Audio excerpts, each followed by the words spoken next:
আসসালামু আলাইকুম। আশা করি সবাই ভালো আছেন। আমি কিছুদিন আগে দেখাইছিলাম যে এই জমিগুলিতে পাকা ধান ছিল।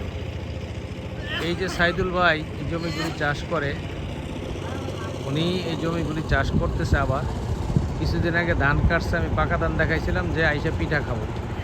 পিঠা কিন্তু অনেকবার খাওয়া হয়েছে, কিন্তু দেখানো হয় নাই। তো মাঝখানে একবার দেখাইছিলাম হাঁস পিঠা খাইছিলাম, পিঠা আর হাঁস। তো সাইদুল ভাই অনেক কষ্ট করে জমিগুলো চাষ করে। এই যে দেখতেছি সে কিছুটা পরে অসুস্থ, কাশতেছে, তারপরও কাজ করতেছে। ওনার সাথে ওনার ছেলেরা সহযোগিতা করতেছে। এই জমিগুলো উনি চাষ করবে। এই জমিগুলিতে যখন ধান হবে, পাকা ধান হবে, তখন আবার আমি পাকা ধান দেখাবো। এখন এই যে পাশের জমিগুলিতে ধান চাষ করার জন্য প্রস্তুতি চলতেছে।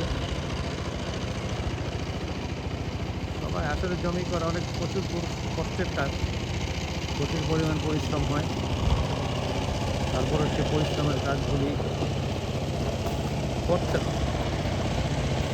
তারা না করলে এই চাউল কোথেকে পাবে, কোত্থেকে খাবে মানুষ?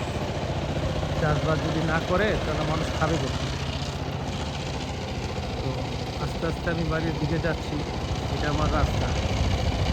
যদিও এখন আমার আবার এই যে এখানে 1.5 কাঠা জমি আছে বাড়ির পাশে। এই 1.5 কাঠা জমির উপরে